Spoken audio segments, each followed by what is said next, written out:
Excellency Dr. Dena Assaf, the UN Resident Coordinator of the UAE, Mrs. Melanie Martini-Mareel, the Director of Alliance Francaise-Dubai, Mrs. Habiba Al-Marashi, the Chairperson, Emirates Environment Group, Mrs. Dianna Cohen, the co-founder and CEO of Plastic Pollution Coalition, Mrs. Karen van der Wart, the President, We Recycle, and Mr. Schaffner, the CEO and founder of Zeloop, all participating artists, ladies and gentlemen, good morning, good afternoon, and good evening. World Environment Day is decreed by the United Nations, celebrated annually on 5th of June since 1974, with the primary aim to engage and encourage global awareness to take action for protecting our environment from different communities, NGOs, governments, civil organizations, private sectors, to advocate for a more sustainable environment. Ladies and gentlemen, our planet has been suffering long. Our planet needs our help. Our planet is calling us. Let's take time to stop for a moment to reimagine, recreate, and restore for a sustainable planet for our future generation. On this note, I'm extremely delighted to welcome our vibrant panelists, global panelists coming from different parts of the world, and as well as from NGO perspective, activists, civil society, private sectors, and the United Nations. This webinar will be moderated by Mrs. Melanie Martini-Mareel for an hour or so, and we'll have 10 minutes Q&A. After the webinar, we will launch Art, a Catalyst for Social Change, a virtual art exhibition introducing artists coming from different parts of the world. Artists who turn trash and waste into valuable arts. Ladies and gentlemen, without further ado, let me introduce you to the moderator of tonight, our partner on various artistic and cultural initiatives. Melanie Martini-Mareel has been a cultural and tourism specialist for 20 years, focusing on how to leverage culture and heritage for local sustainable development. She started working for La Piscine, the icon of the regeneration of deindustrialized city in Roubaix, northern France. As museum administrator, Melanie created and developed a new creative tourism destination all around Louvre lenses. After working in the museum Louvre lenses in 2011, as an ever enthusiast for culture in all its form, she has been very much involved in supporting artists and cultural institutions, notably as the president of Brahim Bushlagem hip-hop dance company Zaharbat, I think I said Zaharbat. Since 2015, she's now involved as the director of Alliance Francaise for the French Ministry of Foreign Affairs in Dubai, UAE, after holding the position of director of Institut Français in Bandung, Indonesia. Melanie is also a great speaker at various international conferences on the topic of sustainable cultural tourism and on cultural diplomacy. She's graduated from HEC and IEP Paris, where she was trained both in social sciences and cultural. Now I'm going to hand over to Melanie, and I'm sure, ladies and gentlemen, you're going to enjoy this webinar with our distinguished panelists. Over to you, Melanie. Thank you very much, Zaira. Bonjour, marhaba, bonvini, Welcome to this webinar and virtual art exhibition proposed by ZeeArts, an art organization based in Dubai in collaboration with Yes No Solution in Mauritius and Alliance Francaise-Dubai to celebrate World Environment Day. I'm the proud leader of Alliance Francaise and I have a strong personal interest in climate change issues, so I'm very happy to be the moderator of this talk, and I want to extend my gratitude to Zaira Mouti, the founder of ZeeArts, who is the brain, the heart, and the soul behind this webinar. I also would like to thank you for joining us today and to express my gratitude to the environmental heroes hailing from all parts of the world who have committed themselves to share their vision, nourished by years of practice, trials and errors, and incredible dedication. Mrs. Habiba Al-Marashi, Dianna Cohen, Karen van der Wath, Eric Schaffner, and Dr. Dena Assaf. Today we will discuss how to educate, raise awareness, and share best practices on plastic pollution. But before, I wanted to remind you some facts about plastic waste that is now so ubiquitous in natural environment that the scientists have suggested it could serve as a geological indicator of a new geological area called the Anthropocene era. Plastic means any material made of polymers, man-made or natural, a material that is soft and malleable and can be turned into any shape. It just takes some petrochemicals and it's pretty cheap to produce. Plastic is a marvel of ingenuity and science that revolutionized our world, from the way we package and store food to the healthcare industry. But that is also the problem. Plastic is virtually indestructible. All of the plastic ever manufactured is still with us, which amounts to more than 8 billion tons. Only 9% of all plastic waste ever produced has been recycled. 12% has been incinerated, and we all know that's not very good for the environment, while the rest has accumulated in landfills, dumps, or the natural environment, causing pollution and harm, especially to marine life. 5 countries in the world located in Southeast Asia are dumping more plastic into the oceans than the rest of the world combined. It will take approximately 400 years for plastic to biodegrade, and we're not even sure it's going to biodegrade completely. That's what Dianna Cohen, who is joining us from the US, discovered when, as an artist, she realized that the material she was using was not degrading, was degrading into small debris, but was not completely biodegradable.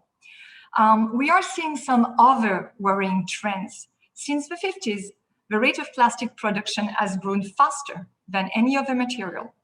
And we've seen a shift from the production of durable plastic. I don't know if you remember bakelite, invented by a Belgian engineer in the beginning of the 19th century, to plastics which are meant to be thrown away after a single use.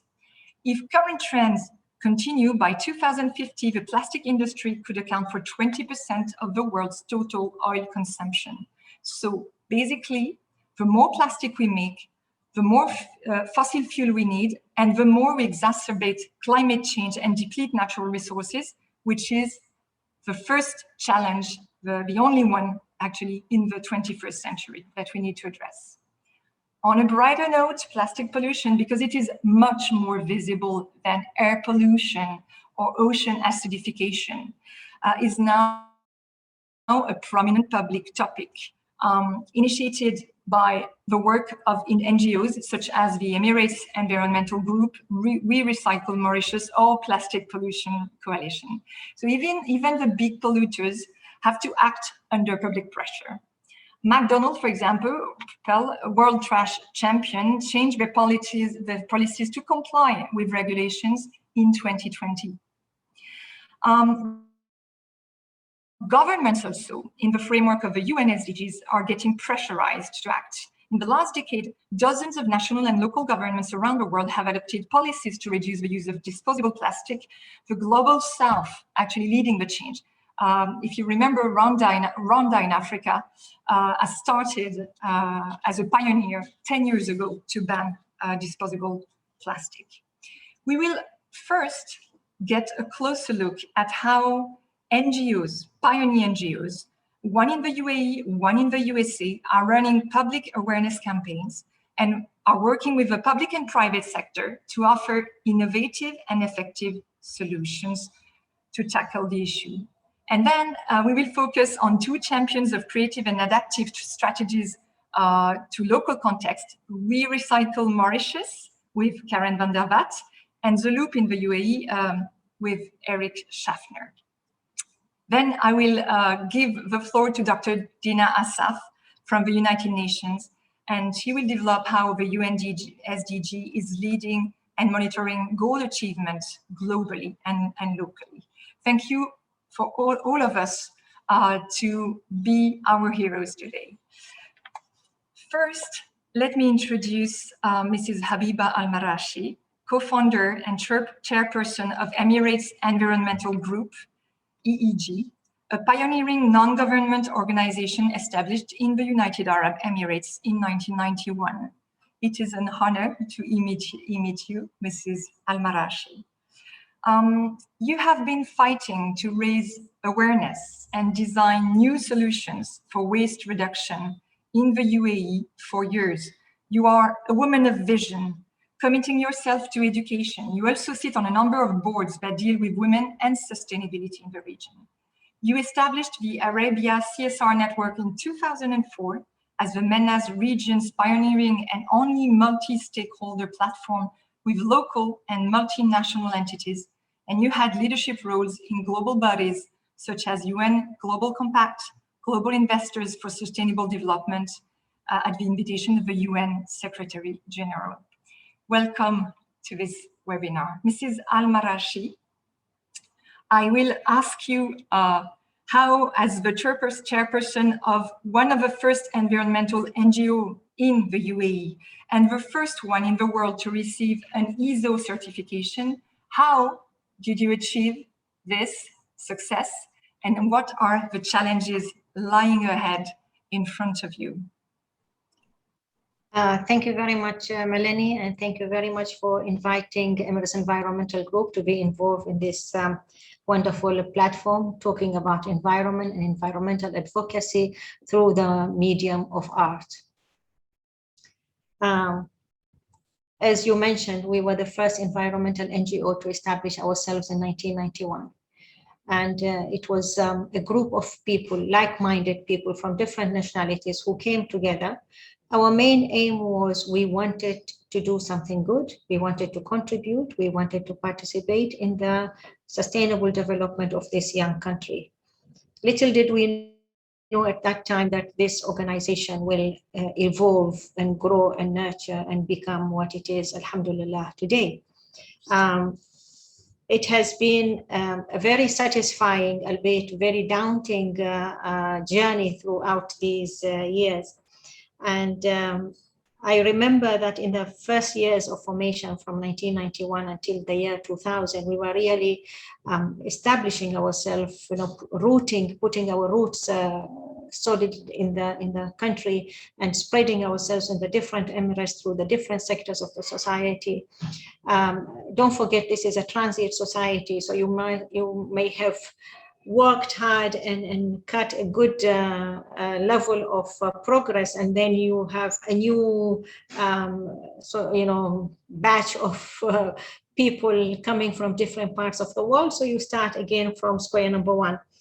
But nevertheless, by the year 2001, we had reached a level of confidence and maturity, 10 years under our belt, and we were doing very well.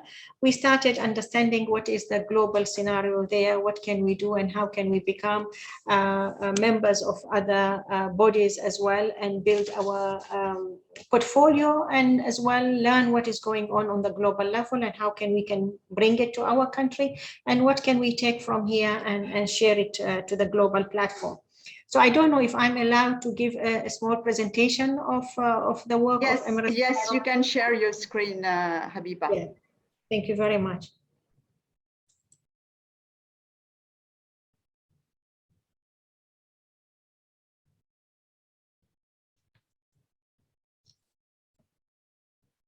Right.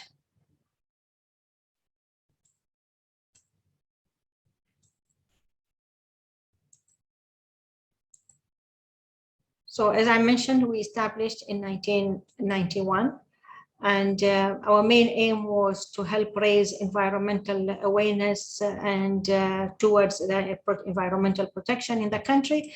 And we went through to do that through education, action programs, and community involvement. And the education, of course, you can see number one, and that's the order of importance really, because without understanding the issue and really building the capacity of the different members of society, you cannot hope or aspire to achieve much. And while it's very important to educate and do a lot of theoretical things, it is as important to build the capacity through action programs as well, to engage the people, to see themselves firsthand the result of their actions, and involving the different communities that we have in the country. So of course, as you mentioned, yes, we do have accreditation to different global bodies that our work, our objectives aligns with them. And the first entity that we joined was the United Nations Convention to Combat Desertification. And then we joined UNEP, and we were the first in the GCC to join, and one of the very few in the Arab world to join this global body. And of course, we became members of the UN Global Compact, and we went on to establish the regional network for the GCC states, and we managed it for 7 years. We are members of IUCN, and we were instrumental in forming the National Committee of IUCN in the UAE. And today we are very happy that we have more than 4 entities that are members of the National Committee, and we do play a good role on the regional level as well. And we have partnered with more than one UN body, a sustainable food system, and the global partnership on marine litter. And we are talking mainly about plastic pollution in the oceans and in the seas. We are the first environmental NGO in the world to be ISO 14001 certified, and that did not come intentionally. Our main purpose was that we wanted to lead from the front, and we wanted not only to preach, we wanted to implement what we were preaching.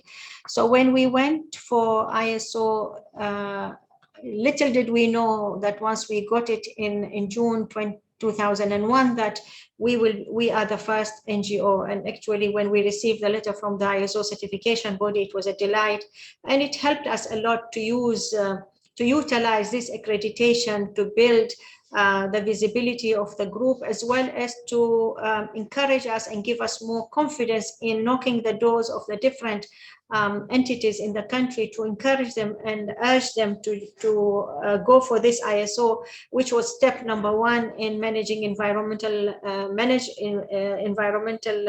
processes in their operations, to put the house in order for the private sector.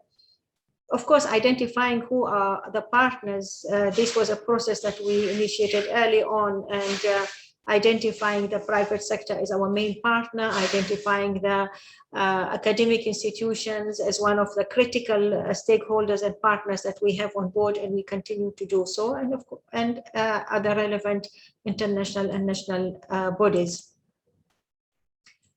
As any organization, it is important to have a clear set of targets, and it is important that you stay true to these targets, and you translate these targets into tangible, practical, implementable procedures and processes and projects, and you can scale them up, and you have timeframes for them, and you can show the results that you are achieving year on year. And this is exactly what we have done, and of course we have turned this into strong policies that continues guiding us today, to this day, moving forward. Research arm is an important part of our work, and we have a lot of strong resource material, that we use it to the benefit of the work that we are doing. We share it with the relevant government bodies who want to know the history of environmental movement in the country, of what has been achieved and what needs to be done, what are the challenges, how do you identify the challenges, and exactly how do you mobilize the masses really in the country, and how do you reach out to the different community and engage them in your work. And so these are all issues that we have strong inroads in there.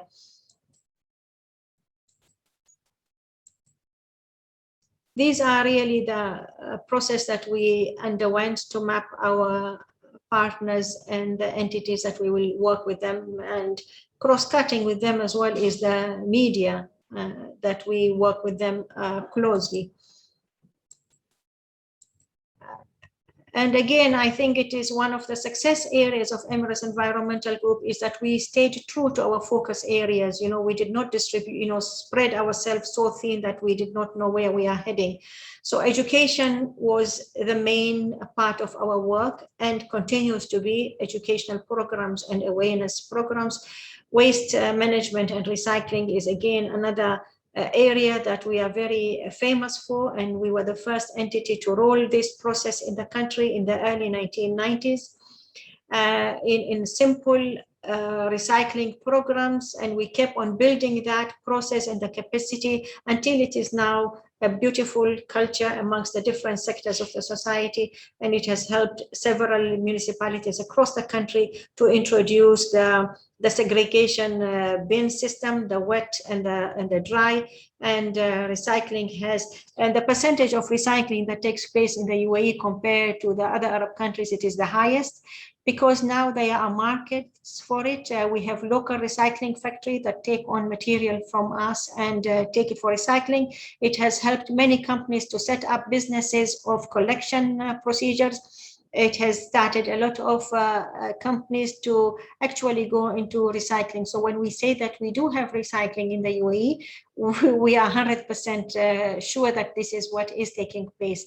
Not everything gets recycled because we do not have factories. For example, until today, we don't have factories that will take from us fabrics or wood, for example, to take it into considerations. But most of the domestic solid waste is being handled properly, and we keep on seeing companies coming up to establish recycling, particularly recycling of plastic. There are quite a few companies that have started recycling. Do they turn it into the final product? Again, that is an issue that is finds a lot of questions. So it's usually turned into pellets and then is sold in the local market or into the international market. And yes, we know the local market buys it and turns it into simple things like buckets, a lot of, you need it in the kitchen, the different, baskets, laundry baskets and this kind of thing. So we haven't really gone into sophistication of production of plastics in the country yet.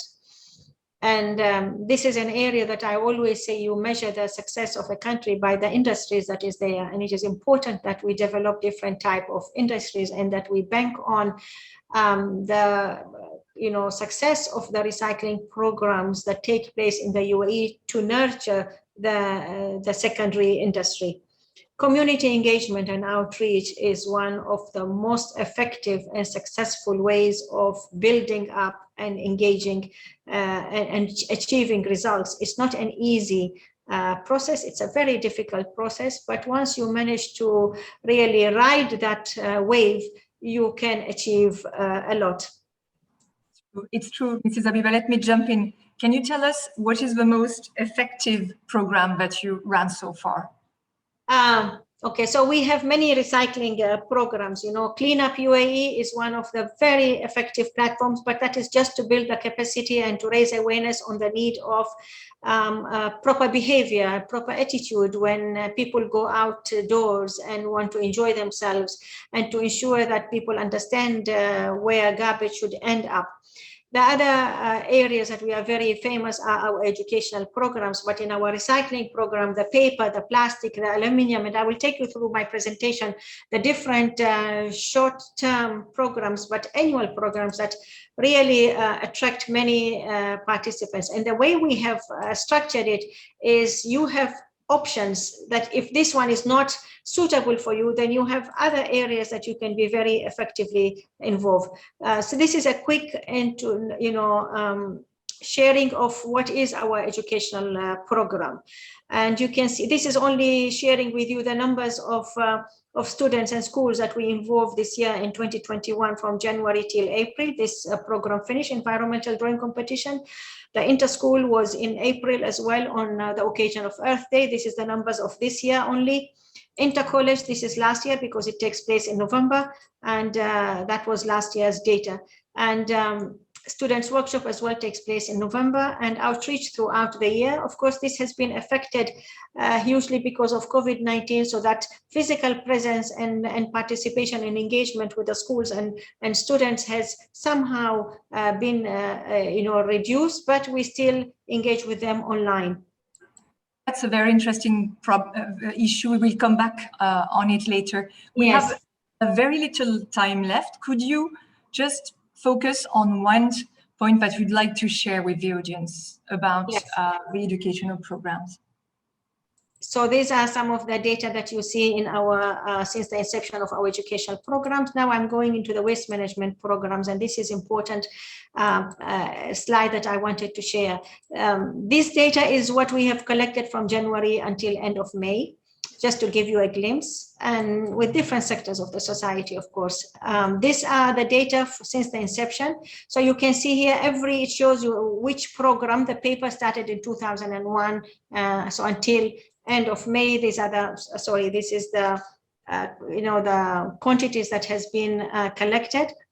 It shows you the different program and the year that we have collected, and of course we have the environmental implications of this whole process. The results, the mitigation of CO2 emission, conservation of reduction of landfill space or saving of landfill space, the energy conserved, the fossil fuels, and the trees prevented from being cut. These are the small programs that I mentioned to you, Melanie. So you can see there are quite a few of them, and they are distributed throughout the year, and it targets different sectors of the society, and they have limited timing. So each one of them, if this one does not, satisfy you, is not convenient for you, you have the other one and the other one. So this is what really attracts people to be actively involved with us throughout the year. This is my last, and this is very important platform.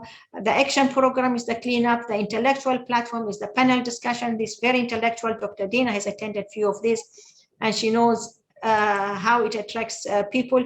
This is one of our very effective connecting our waste management with tree planting. And I would like to share with you the data of, this is only last year, how much we collected. In spite of COVID-19, in spite of all the restriction, we did go ahead. None of our programs were canceled or postponed. They all were carried effectively. Cleanup UAE in pictures shows you people, and the data that we have since the inception, again, almost 1 million people have been involved in our cleanup UAE, almost 1,000 kilometers of land that we have covered, and amount of waste that has been removed from the wrong places in the country. This is fascinating because it's almost 10% of a total population of the UAE. Yes. So those examples are showing that by educating and raising awareness, you can really engage many, many people in a young country like the Emirates. I'd like to jump. Sorry, so we will come back and ask you questions, because I have millions of questions, and I'm sure the audience has too. We would like to ask Dianna from America. Dianna is based in LA, and she is also running an NGO. She is the co-founder and CEO of Plastic Pollution Coalition. If she's facing the same challenges that Mrs. Habiba raised, and how does she operate with the communities that we just mentioned, and especially how you are involving corporations, government together to create an alliance. I must add something is that you're first a visual artist, and you're a passionate advocate against plastic pollution. I advise everyone to watch your TED Talk, which is it's a great TED Talk, to know more also about your activities. Thank you very much, Dianna, to tell us more about what is Plastic Pollution Coalition. Sure. Good morning from Los Angeles, California, everyone. And I'm very honored to be included in this group of experts who are all committed to addressing the issue of plastic pollution and working towards a healthier, sustainable world where we can thrive. So Plastic Pollution Coalition, I'll give you my background as well, but I'm a visual artist, and I started making work using collected bits and pieces of plastic bags nearly 30 years ago. And in making that work, after about 8 to 10 years of working with the material, some of the bags and some of my pieces began to fissure or break apart. And of course, this is really alarming when you're an artist and I've studied painting, and I'm looking to make things that I believe are going to last for a certain amount of time. And I found this very alarming. And it was at the same time, actually earlier than that in my life, I began seeing more and more plastic in the ocean, on beaches, when I was traveling. And when you spend time in the water, I'm a certified scuba diver. So when you spend time in the water and you begin to see more and more plastic in the water, it's very concerning. And initially I thought that I could just pick it up or clean it up, tie it to my bathing suit, collect it in bags, bring it out, look for a place to put it. And I didn't give it a lot of thought, but this in conjunction with working with the material to make my artwork and then watching things break apart, began to reveal kind of a challenge for me and a question. And so I started trying to do some due diligence and better understand the material that I was working with. And I hadn't really thought about what it was made out of or anything like that. So cut to 12 years ago, I co-founded Plastic Pollution Coalition with a group of friends and people that I came to know who were all looking at the issue of plastic and plastic pollution and its impact, primarily starting from a vantage point of looking at the impact on the ocean and marine life in the ocean. And we've come a long way. In the first year that we co-founded the coalition, the idea was, how do we bring together a lot of different groups and businesses from across the United States and people that we were coming in contact with from other countries as well, who were all looking at this problem and trying to come up with a solution for it. One of the things that we realized we needed was we needed some common language to talk about it. And so after much deliberation, we decided that it was very important, if we were going to be addressing plastic, to call it what it is, which is plastic. And when it gets into the environment in any form or shape, it's plastic pollution. And so that was one of the main decisions that we made when we created the coalition. In our first year, we were 25 organizations and businesses. That was back in 2009. We've grown immensely since then. We're now made up of over 1,200 organizations and businesses.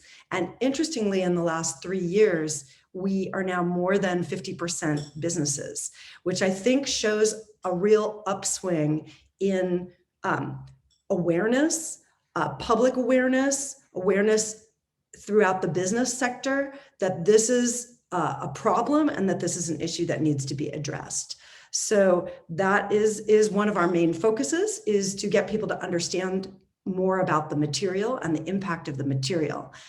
It's been a very sharp learning curve for me along the way, again, because I'm a visual artist, and I show my work that I make 2- and 3-dimensional pieces using mainly plastic bags as my primary material in my work. I show those in galleries and foundations and museums.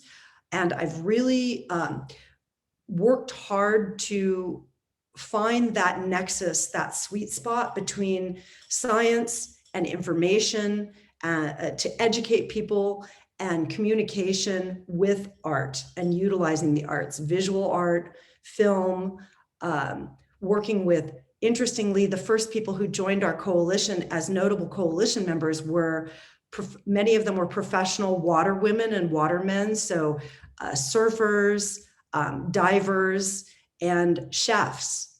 So people who are working with food and in the food industry and working to grow healthy food for people and to bring good, healthy, sustainable food to people, to children, to schools, etc. So those were some of the first people who joined our coalition just as standout, notable members.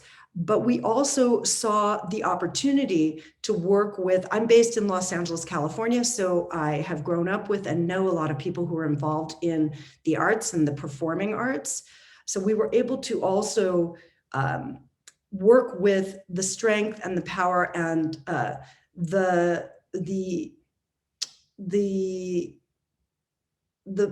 presence in the public of friends who are actors and actresses, who are filmmakers, who are musicians and songwriters, and look for different ways to connect with people and to communicate with them around this issue. So that was really the very inception of the coalition. We also took a model that has been taught, I think, really around the world, but something that for the most part, I would say was created by industry. The idea of 3 R's, reduce, reuse, recycle, and we added a 4th R onto the front, which is to ask people whenever possible to refuse plastic, to refuse single-use plastic. That is not always a choice that is available to people. And when we look around us or when we go to the market to buy food, supermarkets, and even health food markets, oftentimes the food that we'd like to purchase is packaged in plastic. The food and the beverages are packaged in plastic. So it can be very challenging. It can also be challenging depending on the communities that you're based in and what is available to you, or if you live on an island system and food is imported. So these are all interesting challenges. But basically, since the time of our inception, Plastic Pollution Coalition, our mission statement has evolved slightly, but basically we are a global coalition working towards a more just and equitable world free of plastic pollution and free of its toxic impact on human health, animal health, the ocean, rivers, lakes, waterways, and the environment. And we now know that plastic and plastic pollution really are something that it's coming to us in so many ways, as you mentioned earlier, due to incineration and different techniques that are used to manage this when it becomes no longer a viable material or when it becomes a waste material. It's an issue that disproportionately impacts lower income communities and communities of color across the United States and around the world. So obviously I can talk about this for a long time, but I'm looking forward to continuing this conversation with the other panelists. Thank you. Thank you so much, Dianna. It's fascinating. You mentioned islands and the fragile ecosystem that is much more impacted by plastic. And like us, I'd like us to take a leap and go to Mauritius, where Karen van der Wath is located. Karen is currently the president of We Recycle, an NGO registered in Mauritius with an objective based on 3 pillars: educate the public, clean the environment, and recycle. Karen, could you share with us what are the initiatives that you are taking in educating the public about waste management in Mauritius? Thank you, Melanie, and thank you for having me. We Recycle is a not-for-profit NGO, and we were registered in 2016. And as you said, our mission is to educate the public to collect recyclables for recycling and to help shape policies and legislation and any recycling program that will help keep Mauritius clean. We passionately believe in teamwork, and we have a vision of a sustainable future where waste is managed responsibly and that recycling becomes part of everybody's DNA, part of the nation's DNA, and as you say, to use the 4 R's. Bit of background about Mauritius. In terms of waste collection, there is no payment for or pay when somebody comes to collect your rubbish. So there's that is in the rural areas of Mauritius, which is basically along the coastline. There's also no formal recycling. There's minimal infrastructure. Currently, there's no deposit refund system, although that is in the making. So there's no incentive to recycle, really. And on top of it all, we actually have a mentality or an attitude that people think everything is all waste can be thrown away. We've had interventions where we talk to people and said to them, do you recycle? And if not, if you don't recycle, why not? And the answer that came was saying, well, if we leave the stuff around, we don't pick up anything, we create jobs. So therefore, we don't do anything. We just leave the waste lying around. So there's a mindset that we need to change. We Recycle started off as a very small NGO. We used to have volunteers, and today we have one truck, 2 contractors. They basically collect the driver and his worker, and they go and collect the recyclables for recycling. We also have now a project manager to help us with it. What we do is we collect the PET bottles, the other plastics, which is basically your HDPE, LDPE, PP, and also aluminum cans from basically recycling stations that was placed by the Black River District Council, 20 throughout Black River. That is the west coast of Mauritius. And before COVID, we also collected from recreational facilities, restaurants, hotels, and gated communities. We also participate in community forums before COVID. And in December, we were fortunate to meet a sustainability science teacher who has a master's degree in education and almost 20 years of international experience, who arrived in Mauritius. She became our lead educator, and she created the education program about waste and recycling that can be adopted to suit any age. And she's also adapted it for corporates. Now, this signature school education program is designed to be taught over two lessons and follow up with the choice of a STEM challenge. The STEM is based on science, technology, engineering, and maths. What basically happens is that it's train the trainer. So the lead educator trains the teachers, and the teachers go and educate in the school. And then the kids or the scholars are being asked to actually design a competition. In the competition, design a recycling bin that can be used in domestic areas, because space is always a problem, or alternatively create a marketing or advertising campaign how to reduce waste. During these lessons, what the students basically learn is what is single-use plastic. And not many people know what single-use plastic, and our definition is that it will be destroyed within 6 months. So your ice cream container that you're using is actually reusable, but it's still single-use. Other questions that we teach them is what is a microplastic, and how do plastics enter the ecosystem, and what is the impact on the oceans and on Mauritius. And there's a lot of videos, international videos. What comes to mind is the turtle with a straw in its nose. That went viral.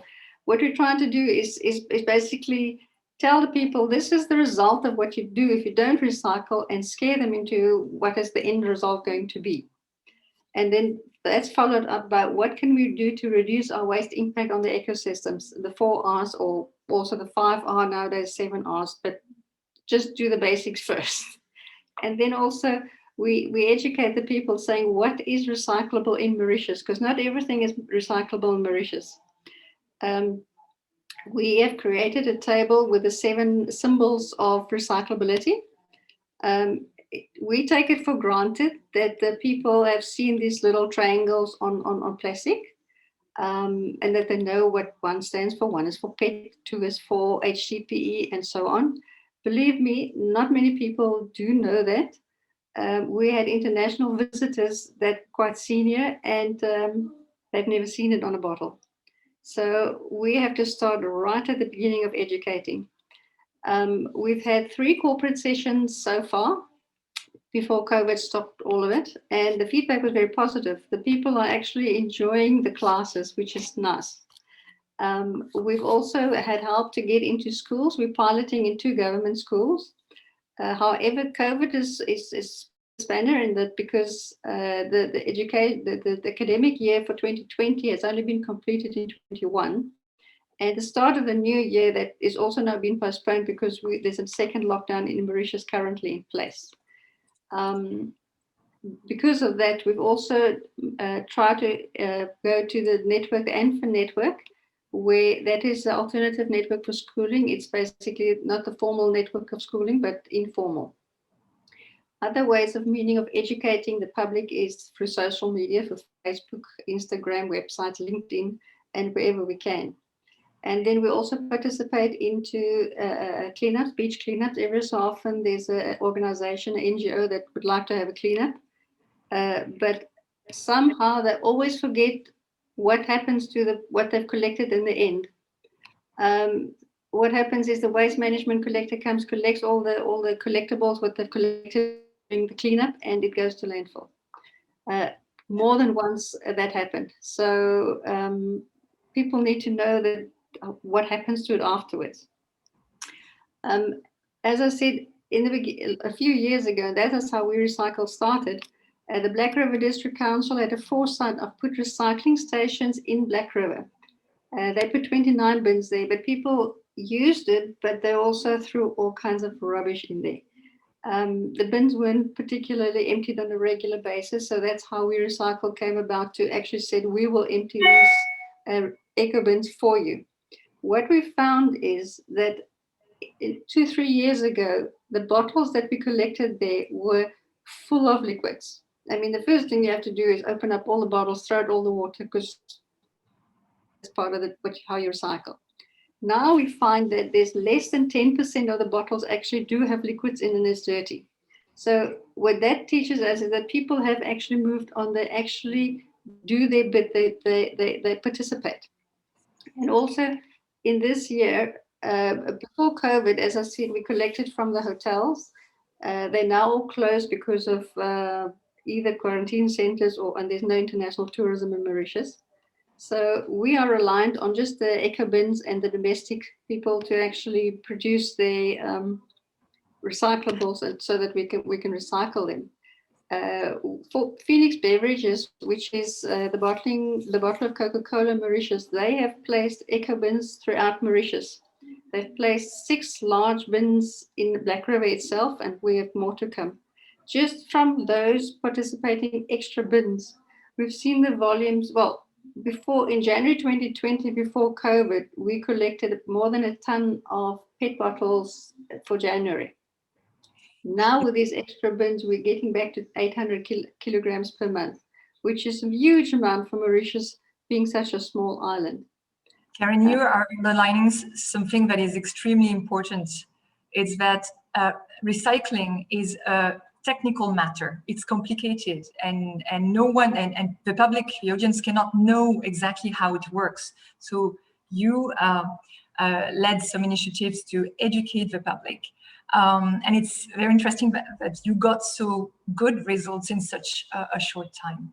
I wanted to invite Eric to chime in and give us another aspect, another initiative that is actually reversing the process, that with his application Zeloop, Eric, who has been a packaging industry specialist, actually working in the beverage, the biggest disposable plastic producer.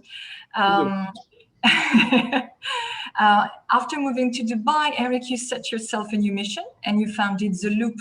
Can you share how it works, how it all started, and what benefits you expect from that? Thank you very much, Karen. We'll come back to you with questions later. Thank you, Melanie. I will step in on the first comment. The worst may not be the right comment, because we often confuse the material and the way we dispose the material, So I will not call plastic pollution, I will call human pollution. And we are the responsible as human for the pollution that you create. Everything that you create should not end in nature. And then when it comes to the plastic, yeah, you very rightly introduced, plastic is too cheap. So people don't bother and they throw away. And that is the starting point of our journey. We say, okay, how do we change that? How do we turn plastic into a value, and value that is disconnected from the residual value of the plastic we connect, value that can be interesting for the user and so on, and say, well, I'm not going to litter. Would you litter gold?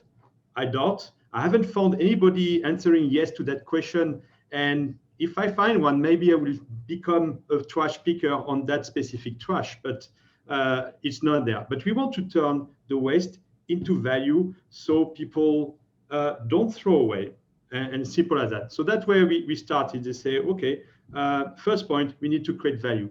Second point was, when you study all the ideas and so on, we talk about circular economies. We stop taking resources, we reuse, recycle what we have already done. And on that loop, one key link is the consumer, and nobody really takes care of the consumer. Producer may have a conflict of opinion. You know, when a brand say, hey, you should recycle, talking to a consumer, the consumer will say, no, but you have produced that. Yeah, but I have produced that, but now you're the owner of the waste. So you have to take care of that. The waste management company downstream, when eventually the waste has a chance to reach their collection points, may have different efficiency, and we can also improve that, all that, but they are B2B. So they are not used to talk to consumer, to engage with consumer. And that is where we have positioned Zeloop, focusing on the consumer, rewarding them for participating to the circular economy, so we can increase the collection rate. So like Karen have said, if you have more collection points, naturally the waste is captured, and then naturally it's getting more profitable for the waste management company, so they can do more with the recyclables, and then we go in a positive circle. So we are on the first stage, just divert everything, avoid that it leaks to nature, and we still have to take care of what is already in nature that, as you rightly said, has accumulated over the years and is not ending yet. But if we treat the source at the root cause, then we stop to add more, because at the moment we extract, but at the same time there's more quantity coming to nature. So we have to change the habit, and that's what we do with Zeloop, and it's what motivates us to design a solution that is universal. So it's very simple. It's a mobile application because everybody has a phone. You can be rewarded. We wanted to bring new drivers that are different than just, hey, it's good for the planet. It doesn't work enough. It works with some people, but if we have pollution all over the place, it's because it doesn't work enough.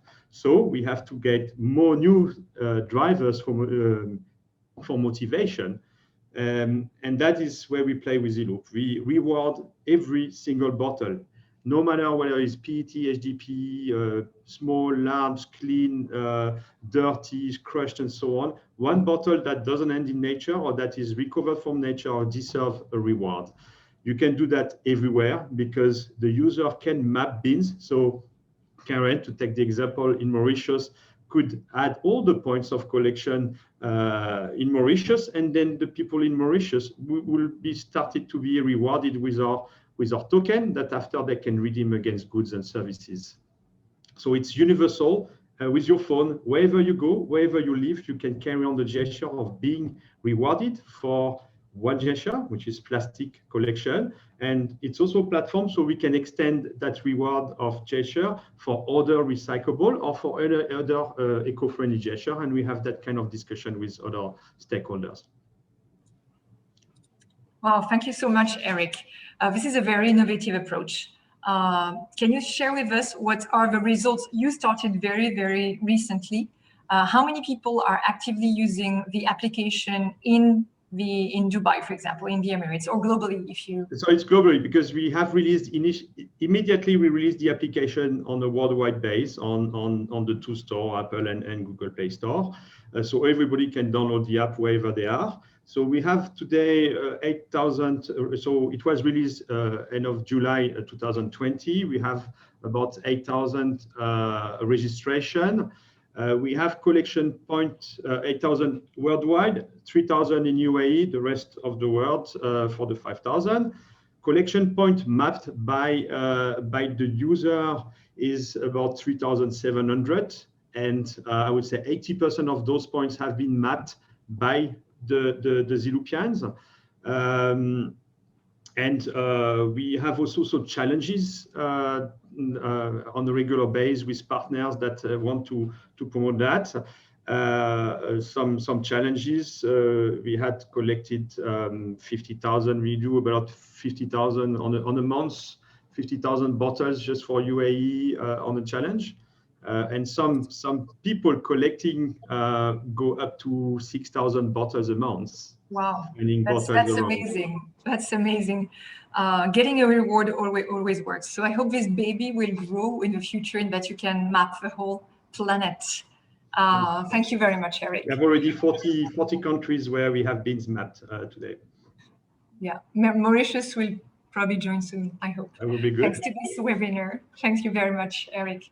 Now I'd like us to take a step back and look from a larger scale at what is happening in the world with Dr. Dena Assaf and ask her what are her concluding remarks after hearing all those different perspectives from different continents, different organizations, some very local, some national, some are global. Dr. Dena Assaf, you are the Resident Coordinator for the United Arab Emirates of the United Nations. You're also the Deputy Commissioner General of United Nations at Expo 2020. You have worked with the United Nations on several programs. I'm not going to mention all of them because your career is very impressive, but you are very engaged for gender equality and the empowerment of women. Thank you for that. You are also an artist yourself, and I think you are very sensitive to the approach that ZeeArts developed for this webinar, inviting artists to participate in an exhibition that is going to be shown in a few minutes, making an alliance not only between consumers, producers, and governments, but also with those people who are so important to our societies, artists. Ms. Dr. Assaf, the floor is yours. Thank you so much, Melanie. Greatly appreciate the opportunity. Thank you, colleagues, for a stimulating discussion and for the opportunity to hear about what you're doing. I just have a few words to share, and I'd also like to reflect a little bit on some of the presentations that were already done, as I believe we can draw not only from their experience, but some of the wise words that were also shared with us. Our human civilization has produced wonders of thought and art long before it has produced significant industrialization and technological prowess. Economists continue to dominate policy debates about climate policy and the cost of inaction, but it is actually your voices that need to be heard.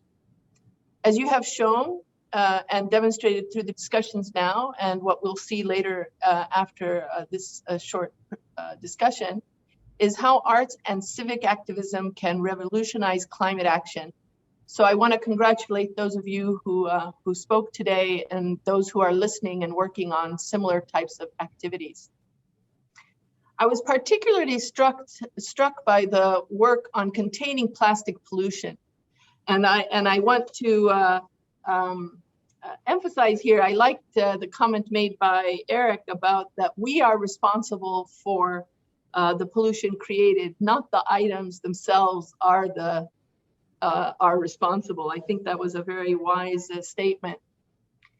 And also how we are working to address plastic and its adverse environmental effects that extend far beyond the vast quantities of it that litter the land, clog bodies of water across the planet. As Dianna mentioned, the importance of addressing plastic and its impact on the ocean, I think is one that is highly critical, as today, by the way, is World Oceans Day. So we have the World Environment Day on June 5th, and today, June 8th, is actually World Oceans Day. So a very important correlation there with Dianna's input.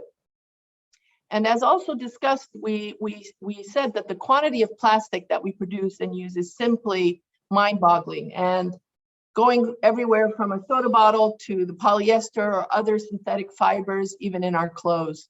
So as the UN resident coordinator here in the UAE, of course, I'm also particularly interested in the work that is being done here in the UAE, and want to thank and acknowledge Ms. Habiba al-Marashi and her team in the Emirates Environment Group for the work that they're doing here in the UAE.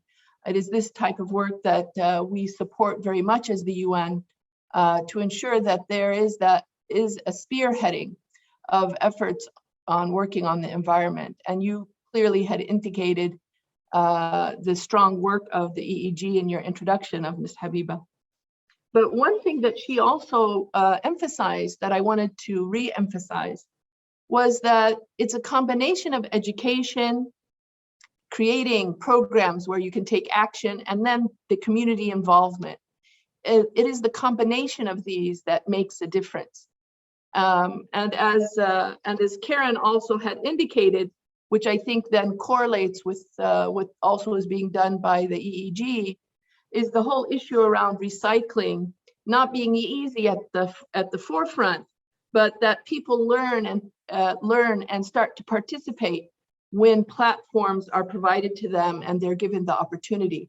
So we need to make these efforts make a difference.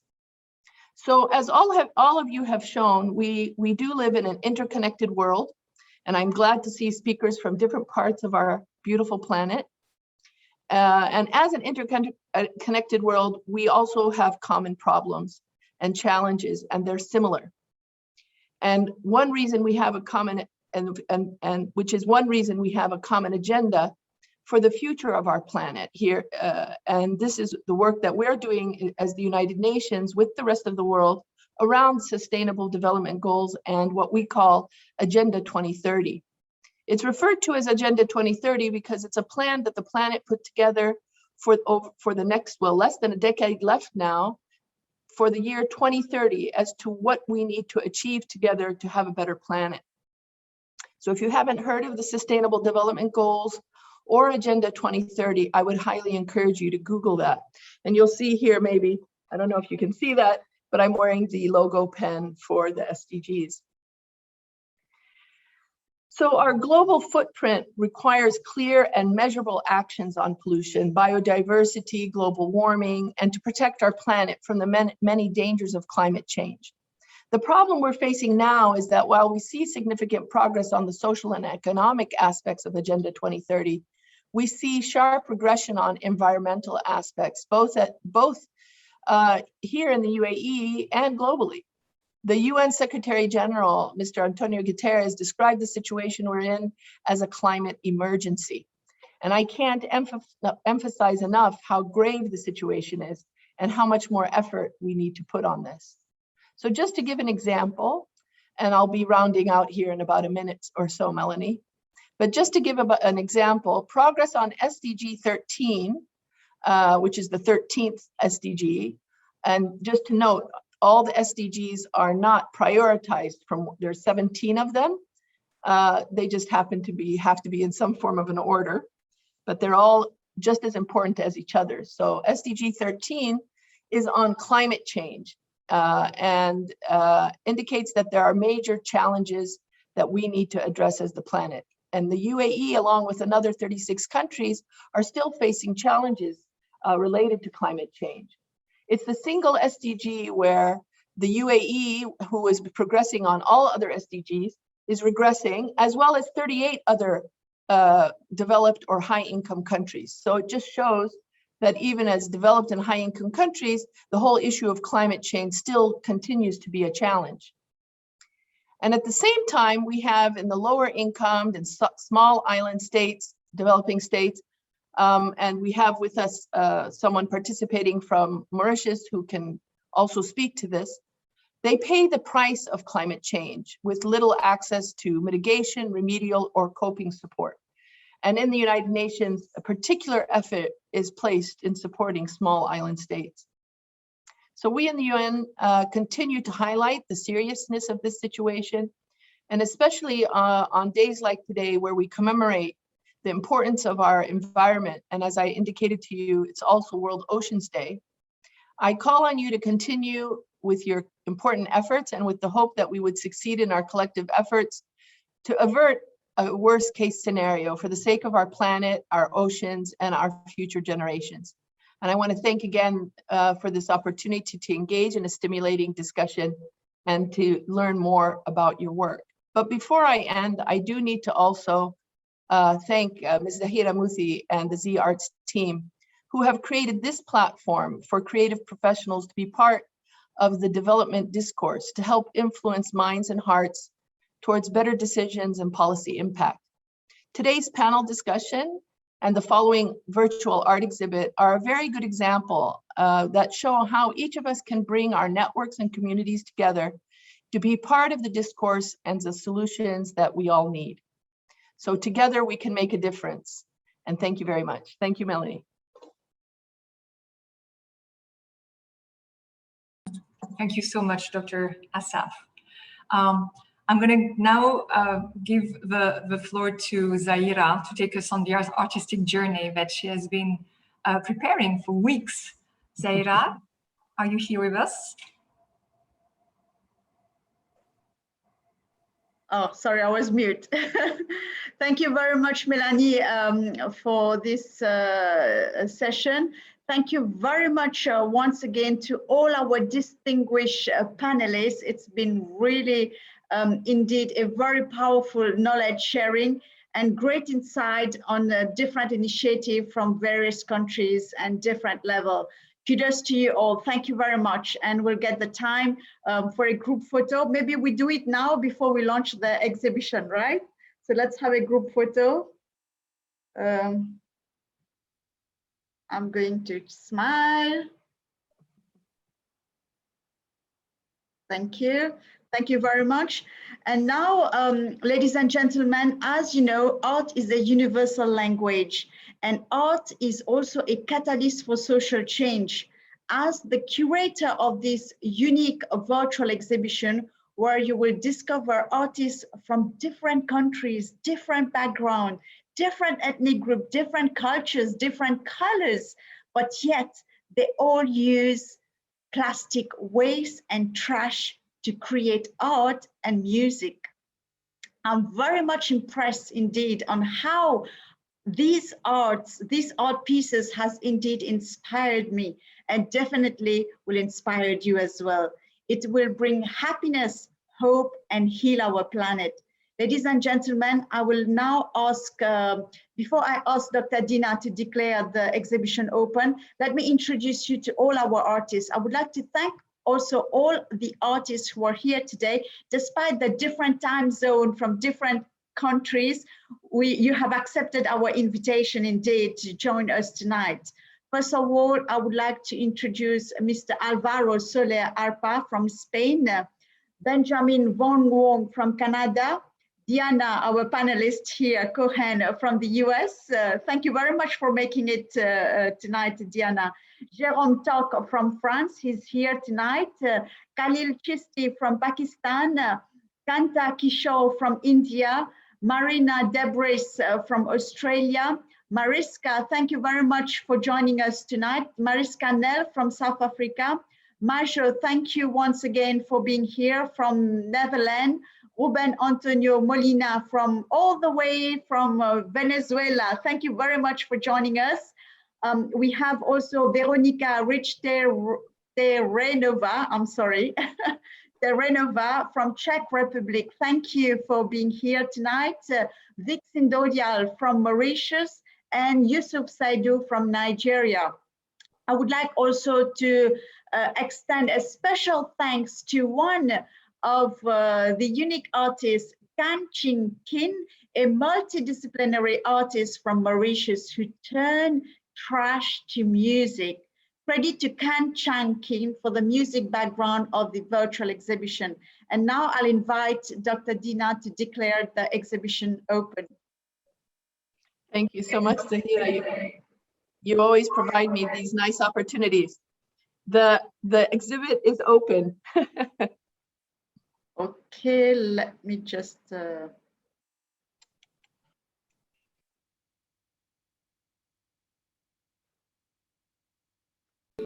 you go.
Made with 10,000 plastic bottles.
Well, thank you very much for joining us tonight. I'm sure you've been impressed by the work, as I am. You can find the virtual exhibition live now on our partners' website, Yes and No Solutions. which is an NGO based in Mauritius. So it's live from now on. Also, we will share the artist profile and different all the art pieces on ZeeArts website as well as Alliance Française. Ladies and gentlemen, thanks you once again. I would like to thank all our partners today. First, Yes and No Solutions, Alliance Francaise-Dubai, Phoenix Bev Mauritius, Dr. Dena Assaf from the UN UAE, Mrs. Habiba Al-Marashi, Dianna Cohen for joining us so early from your place, Karen van der Wath and Eric Schaffner. To all these amazing artists, kudos to you. Thank you very much for joining us. The exhibition, as I mentioned, will be shared on all our social media, Instagram as well. A big thanks to you, ladies and gentlemen, for joining us tonight. Let's be the generation that make peace with nature. Let's embrace and celebrate our planet by reducing, reusing, and recycling the plastic. Thank you once again. I wish you a lovely evening. Maybe if you have any questions, we can take any question, Melanie, for 5 minutes to our panelists. Sure. If there are some questions in the audience, we would be delighted to answer them. I think the music and the art doesn't bring, questions. It's more like contemplation and enjoyment. Maybe we could stay with this vibe. I have the artist now with us. Maybe I will invite him if you want to say a few words. Yes. The artist who made the music, Can. Hello, do you hear me? Yes, Can. Good afternoon, Can. Good evening. Thank you for featuring my music. So for those who don't know, I craft music instruments from trash. I make shows, and it's my way of bringing a change, because sometimes, regarding pollution, it's easy to be quite pessimistic and have a dark feeling about it. But I really like turning it into music because it's really positive and it's easy for me to communicate with people and not telling them, do this, don't do that. But just with my art, it speaks by itself. So thank you for featuring me also. Thank you very much. Thank you very much once again. Anybody would like to say any words before we close? Well, thank you very much. Well, yes. I just say, I can't not say, Zahira, because you gave me the floor. Yes. I just want to say fantastic and actually beautiful online exhibit that you've created as well with your partners. I mean, I think this is also going to show a new way for us to share beyond what we can see physically. So there's beauty in art physically, it's different, but it's great to see that we can actually appreciate it also virtually. So I want to thank you for that and thank the artists for their creativity. Art is not a luxury, it is a necessity. And I think we have seen here through this panel and this discussion today that art also provides a voice, and we need to remember that. So just want to thank the artists that are providing a voice to all of us and inspiring people to pay attention to things they may not normally have paid attention to. Thank you. Thank you very much. Thank you, Dr. Dena, for your last comment. Melanie? May I add to that too? Yes, Dianna. As an artist, one of the things I think is so important is that by using art, we can communicate with people and they can receive it in different parts of their body. It's not just a cerebral thing. It's not just a talking head trying to tell you something. You experience it in different ways, and it's so powerful. And a number of the artists in the show are my colleagues. We've worked together on other projects, and I'm so grateful to all of the artists who use that communication platform to help raise awareness and to move the dial and help us shift the system. But I think an important thing to point out is that all of these materials we're working with are valuable materials. It's not waste, it's not garbage, it's not rubbish, it's not litter. And once we can begin to shift our minds around the fact that nature doesn't create any waste, and that these are valuable materials, I think everything's going to change. The systems that we use to manage these materials are going to change as soon as we really kind of wake up and identify them as being valuable. So I feel like it's important to say that. Thank you so much, Dianna. We have two other artists here. I don't know if you want to say a line or a few things. Majo, Jérôme. Hi, this is Majo Portilla in the Netherlands. Thank you all for such an amazing webinar. Thank you, Zahira, for organizing it. It was really, really inspiring.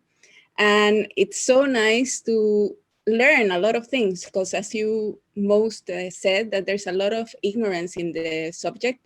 And to be honest, like I did learn a few things today. So thank you all. And I just downloaded a Zeloop here in the Netherlands. So thank you. Bravo, bravo. Alvaro, you want to say a word, Alvaro? Hello, can you hear me? From Spain, yes. Okay, first of all, say hello to everybody and congratulations for your work, and also say hi to Dianna, which is my friend. And no, I just wanted to say that maybe I haven't heard much about the word consumerism. I think that plastic is totally related with consumerism and how nowadays everybody needs to have many unnecessary items and many gadgets and many things and many cars. And I think that that is something that, from my point of view, we should have in mind, because consumerism makes everybody need these things that at the end are disposable and will fill the planet with litter and garbage. So how we are living in consumerism? How could we start living in a way that we maybe focus on spirituality a little bit more? That is something that is maybe happening nowadays, but focus on spirituality and just using the part of consumerism that is really necessary for our life. That's all. Thank you very much, Alvaro. We have Ruben from Venezuela. Hi everyone. Hello. Hello, can you hear me? Yes. Okay, thank you. Hi everyone. I am Ruben Molina, artist from Venezuela. I am grateful with Zahira Muti from ZeeArts Gallery. Congratulations. Thank you so much for your support. So our contemporary society found out in the reduce, recycle, the better way to solve the garbage problem. Nevertheless, for the art, it has been a task to discover the answer about this problem. Currently, the art has been discovered other ways to will aesthetic proposal and language. The junk art has become the way like the artists can make with garbage and solid waste the new marble or the new bronze. That is why one shoe or plastic bottle can become one beautiful sculpture. So the garbage is, for me, the new Carrara's query. Thank you so much. Thank you, Ruben. And we have lost Jérôme. Jérôme, you can, vous pouvez parler français, Jérôme. Coucou, Jérôme. No? Okay, well, thank you very much. I wish... Ah, voilà, il est là. Bonjour, bonjour. Jérôme. Vraiment très intéressant les interventions des panélistes et l'implication d'entreprises qui ont ce point commun de travailler sur le plastique, comme le font les artistes aussi. Ce sont des créateurs, chaque entreprise est aussi un créateur. C'est le premier point. Et l'autre chose que je voulais dire, le plastique existe, il pollue, et à la fois comment on l'utilise comme minerai, comme une matière première pour reconstruire des choses avec le plastique. Puisqu'il est là, on va devoir faire avec aussi. C'est ce que font les artistes et c'est ce que font les entreprises qui le recyclent. Merci à tous. Merci, Jérôme. Merci. Thank you very much, everybody, and I wish you a lovely evening. And please check out again the virtual exhibition on Yes, No Solutions, Mauritius. Thank you. Bye-bye. Bye.